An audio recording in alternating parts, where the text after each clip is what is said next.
Hello, and thank you for joining HP at the Cannes Film Festival. I'm Angela Matusik. I'm the head of brand journalism. Before working at HP, I covered the film industry and festivals for brands like People magazine, InStyle, and NBC. And I am so thrilled to be here to talk to you today about women empowerment in the film and tech industries with this amazing panel. First, we have Nick Lazaridis, the president of HP EMEA. We have Joanna Popper, who is the head of VR for the film and entertainment industry. We have Nandita Das, who is here as a director for her film Manto, which is in Un Certain Regard. Congratulations, that's so exciting. And we have Hazel Hayes, who joins us as an up-and-coming filmmaker. She not only tells her own stories, but she also interviews people about their stories to her hundreds of thousands of fans on YouTube. So welcome, and thank you all for being here today.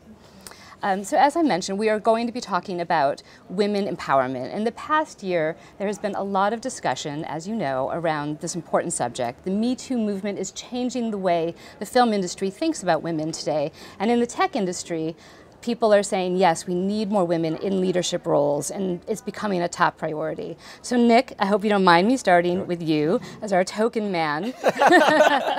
But I would love to hear from you. You've been working in the tech industry for most of your career, yeah, is that all correct? Of my career. All of your career. And I would love to hear from you personally. How are things changing now? Do you think that there is a shift happening in the tech industry when it comes to women in leadership? Yeah, well, definitely. I think you know, about 7 years ago, there was a survey done in the tech industry, and 82% of men said that their companies were diverse, and 60% of women said their companies were diverse. These are people working in the same company. So you know, even back then, I mean, yeah, there's a couple of percentage points you can say are subjective, but that's a huge difference. And tech is quite egalitarian these days, and a lot of tech companies have been speaking about it for a while. But words aren't enough. You know, we can all talk about we want to do this and we want to do that, and you know, companies like HP have gone ahead. We've got diversity boards internally. We've got 16 professionals who make sure that they keep us honest about doing what we said we're going to do. Our board is the most diverse board in all of tech, twice as diverse as Silicon Valley on average. We've got 4 of 10 board members who are women. My business, Europe, Middle East, Africa, half of my leadership team is women, and in some very, very big positions. You know, our managing director of France is a woman, our managing director of Spain, Turkey, Nigeria, Czech Republic, Austria. So it's changing, but you know, we have to stay on it. We can all talk about it, and it sounds great. It's a cool thing to talk about, but until you actually put programs in place and hold people accountable, you're not going to get there. Yeah. And that's something we're doing. We're definitely going to talk about that a little bit more. And Joanna, tell me, from your experience in the tech business, do you feel that there's also changes happening? Do you think that this is a conversation that you're hearing a lot from your point of view? Well, this is certainly a conversation we're hearing a lot. Prior to working in tech, I worked in the media industry, so I have an interesting intersection of working in both tech and media, and now working in VR is really the combination of both. I think in media you're seeing a lot of focus on Time's Up, and you're seeing women coming into very powerful positions and actually replacing, in many cases, replacing the men that were removed from the positions for the behavior that in those positions. In tech, I think there's certain companies that really are doing a great job, but I think there's still a long way to go between as you said, the words that people say about, and then actually seeing women in very high positions throughout all of Silicon Valley and all of the companies there.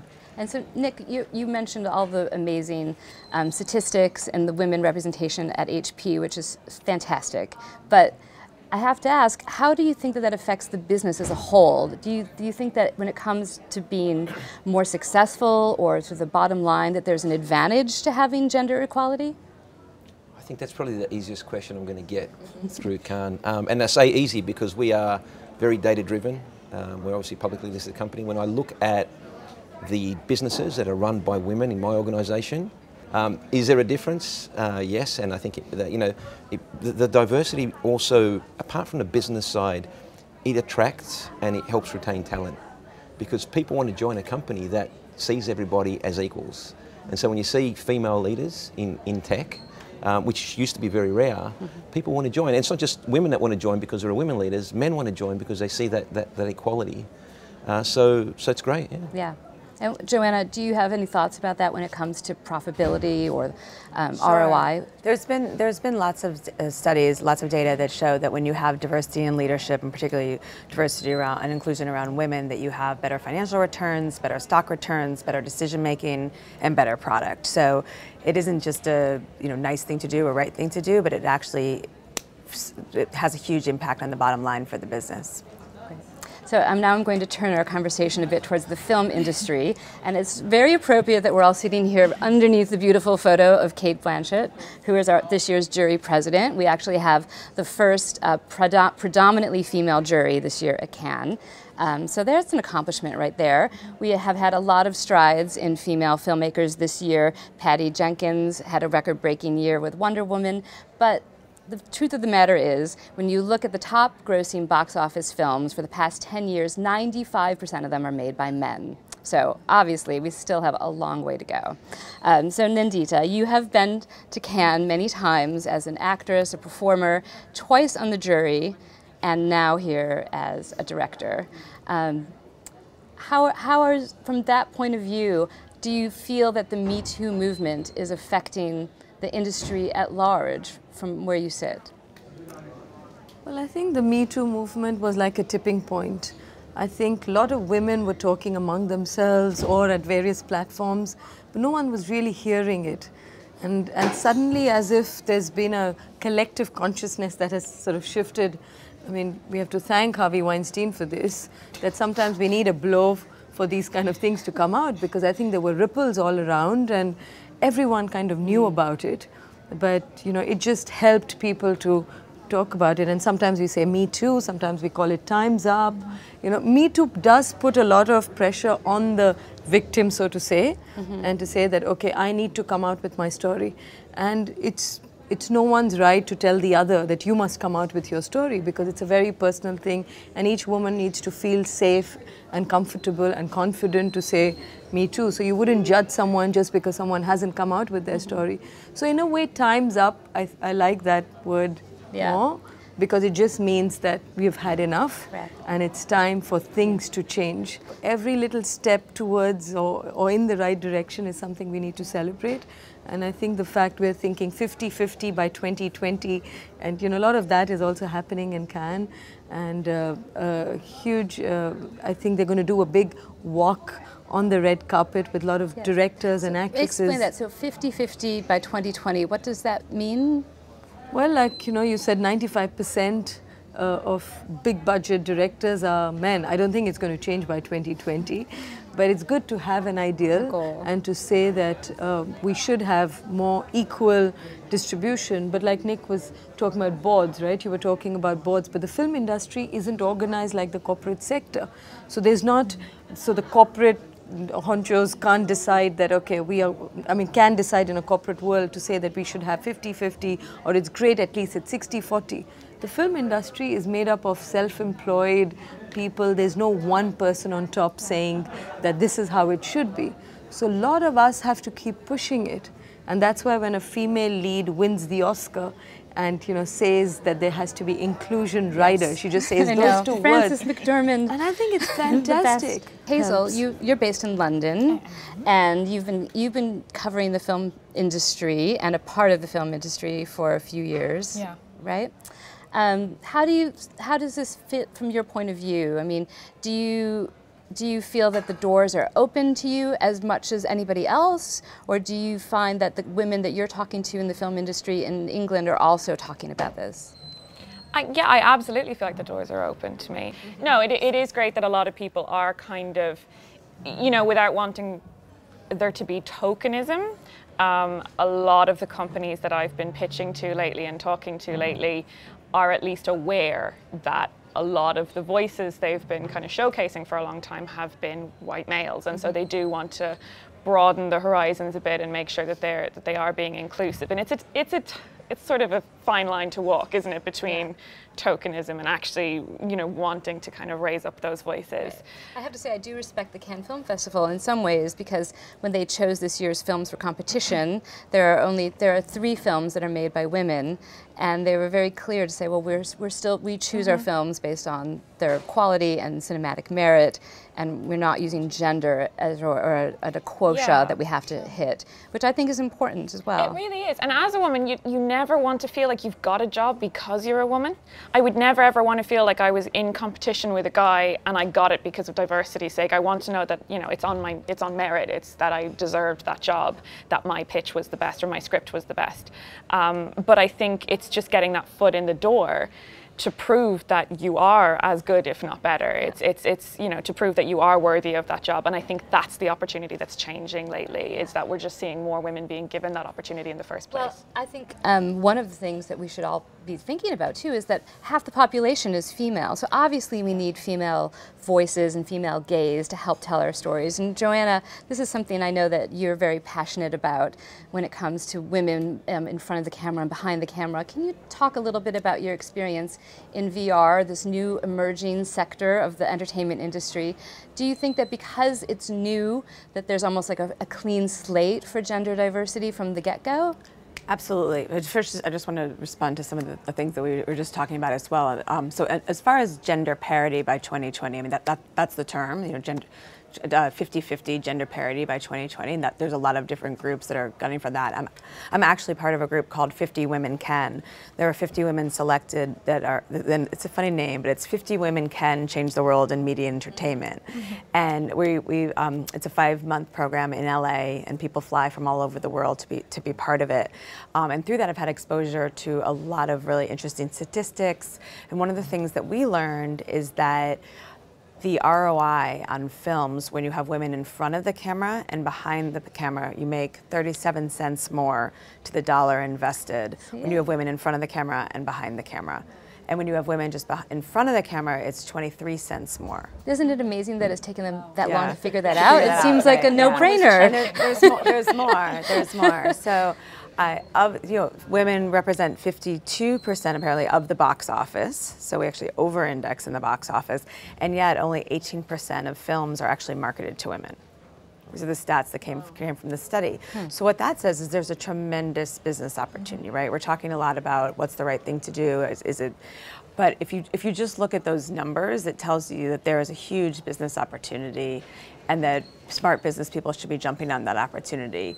If for no other reason than people are in the industry often for the returns, right? Well, we obviously saw that as well with the likes of Get Out and Black Panther absolutely stealing the box office. And I think it's just people of all different backgrounds finally seeing themselves represented on the big screen, and you know, it just in ways that they hadn't seen before.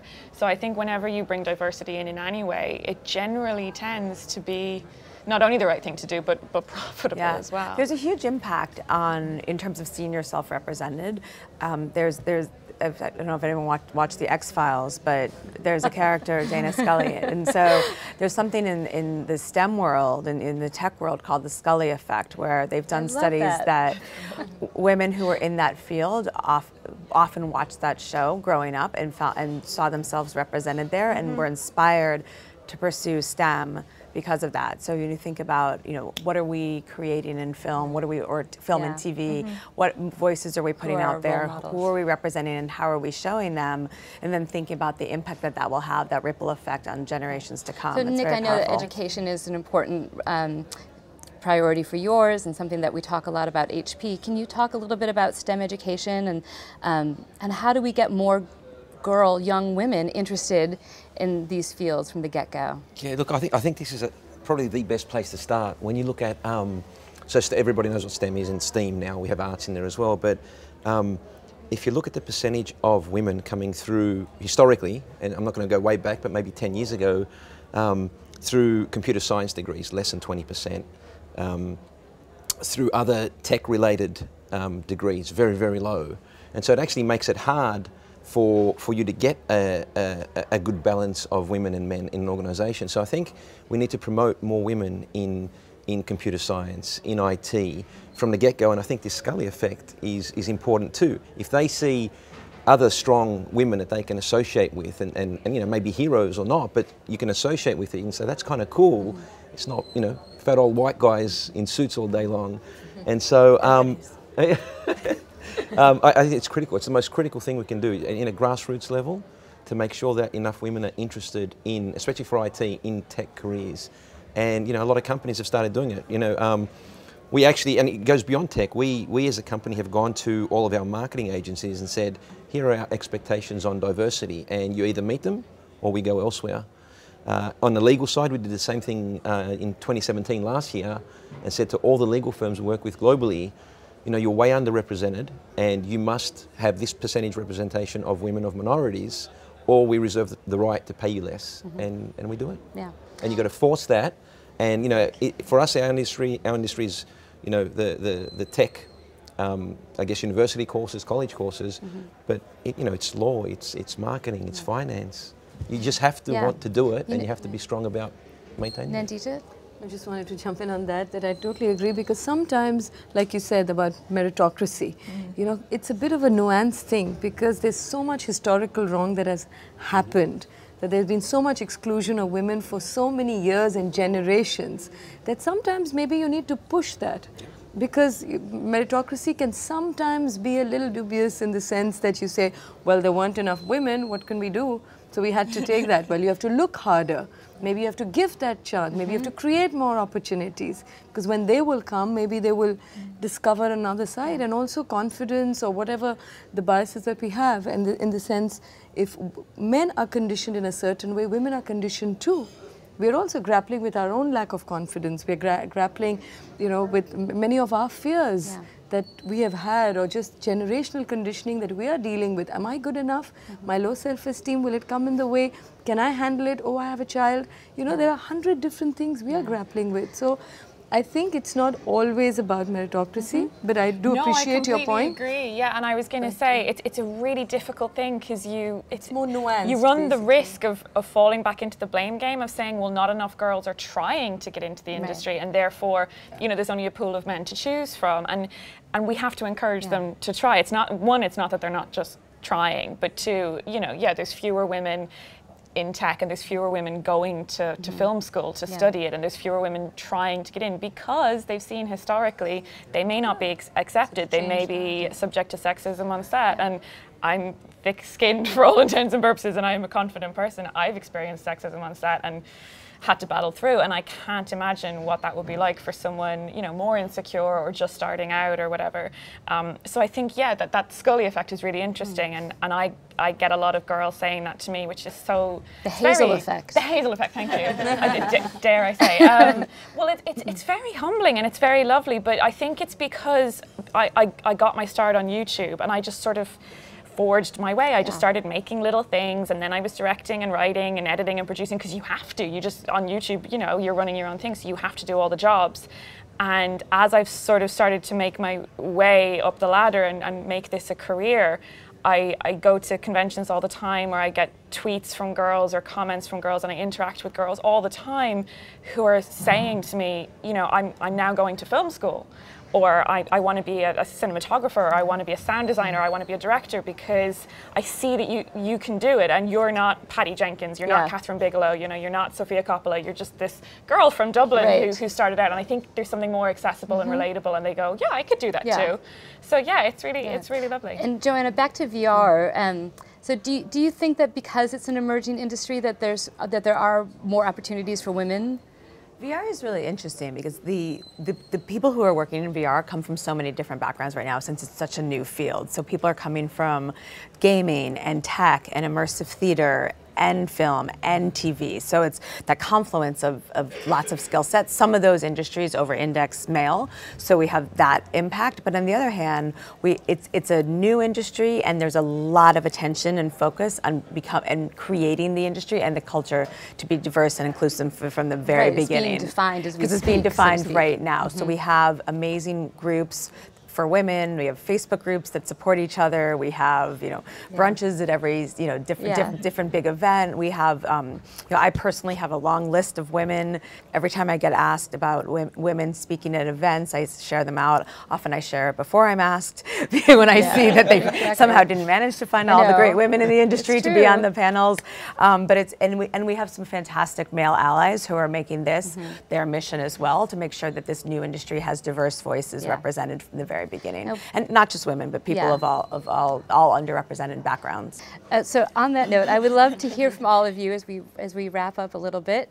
If you could give a piece of advice to a young woman who is looking, you probably actually do this a lot because it sounds like a lot of your audience reaches out to you. What is the piece of advice when you give to somebody that's like, I want to get into the film business and I don't know where to begin? The thing I always say to anyone, to boys or girls, is just do it. Just start somewhere, even if that's, I think a lot of the time people see barriers of entry in terms of, I don't have a camera, I don't have the software, I don't have whatever. I mean, most things come now with some very basic editing software, and your iPhone has a camera on it. And I think telling stories is not just about big budgets and explosions and high production value. Telling a very basic, simple story is at the heart of every piece of filmmaking. It's at the heart of all art, really. So that, the thing I would say to most people is to just start somewhere. Start small and work your way up. Don't try and make a massive big budget thing straight away, and don't be sad that you can't do that yet. You will one day. Nandita, for you, do you have, especially thinking about young women in India, you must have people approach you all the time asking for direction. And I think it's about creating those role models, and you don't have to be a celebrity to do that. I mean, the world has changed because of a lot of unknown, nameless, faceless women. We look at these big role models, but at the core of it, things have changed because some so-called ordinary women have just done things differently. And Nick, at HP, I'm sure you probably have a lot of young, aspiring tech stars coming your way. What is it that you would advise a young woman coming to you for advice? It's a bit of a mix of both of what Hazel and Nandita said. Go for it. We're in unprecedented times. We have, a few decades ago, there are countries, mature markets, mature countries in the world where women couldn't vote. Now we have female heads of state. We have, Fortune 500 companies that have a large majority of executives and CEOs. And so my advice is, if you want to do it, do it. The glass ceiling is, the reality is it's still there today, but more and more companies and individuals are taking it seriously and changing the world. And so, if you want to be in IT or technology, go and do computer science, go and do engineering. There's still a massive underrepresentation, and a lot of doors will open up, especially, from now moving forward. It's a brave new world. Well, it's very exciting, and it's certainly great to be here at Cannes for this historic year. I have no doubt the 71st one is the year that it all shifts from here. Well, thank you very much for joining me. It was wonderful chatting with you. Thank you. Thanks.